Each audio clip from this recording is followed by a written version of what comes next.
Je commencerai par un très, très bref commentaire pour répondre à ce que je viens d'entendre. Je pense qu'il y a moyen de parler d'excellence en parlant de réseautage, de coopération et de collaboration. Et on n'a pas besoin d'être tous pareils pour ça, mais on a besoin d'être complémentaires. Et je pense que c'est important de comprendre cette notion-là. Et ce n'est pas tout simplement, et c'est réducteur que de dire, que de prétendre que de ne pas vouloir des universités ou des réseaux à 2 ou 3 vitesses, que c'est réducteur. Je pense que lorsqu'on parle de recherche, entre autres, d'enseignement, il faut parler de complémentarité, de collaboration et de coopération. Ceci dit, j'aimerais intervenir par rapport, entre autres, à la recherche. Il y a là des éléments qui sont fort intéressants. Je voudrais simplement qu'on n'oublie pas d'inclure le réseau collégial dans la politique de recherche et d'innovation. De même que l'accès des collèges aux différents fonds de recherche. Il se fait de la recherche à la fois orientée et libre dans les collèges, et cette recherche-là doit être favorisée, bien entendu en collaboration avec le réseau universitaire, pourquoi pas.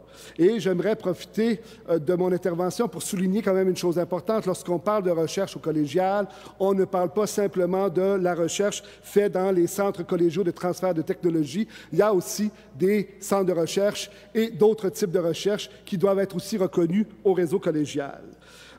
Lorsqu'on parle de regarder, d'examiner, d'étudier l'offre de formation, c'est tout à fait nécessaire.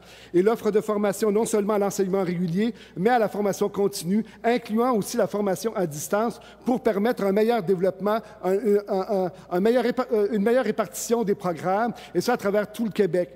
J'en parlais ce matin, l'accessibilité géographique, c'est un critère important lorsqu'on parle de l'accessibilité. Et ce problème-là doit passer nécessairement par une étude de l'offre de formation et de développer de meilleures coopérations, collaborations entre les cégeps en région, entre eux, et aussi entre les cégeps et les universités en région. Ça nous paraît tout à fait fondamental.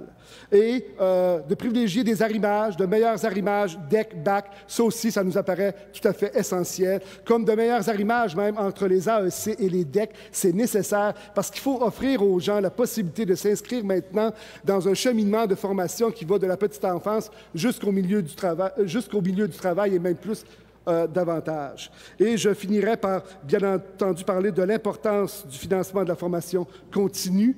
Je pense qu'il y a là des défis importants pour le réseau collégial et ça demande de revoir son financement. Et nous sommes contents, particulièrement à la CSQ, parce que la Fédération des enseignants du collégial à la CSQ travaille depuis quelques années sur le dossier des cégeps en région et nous trouvons intéressant de vouloir mettre un tel chantier sur pied. Merci. Merci beaucoup, M. Bérubé.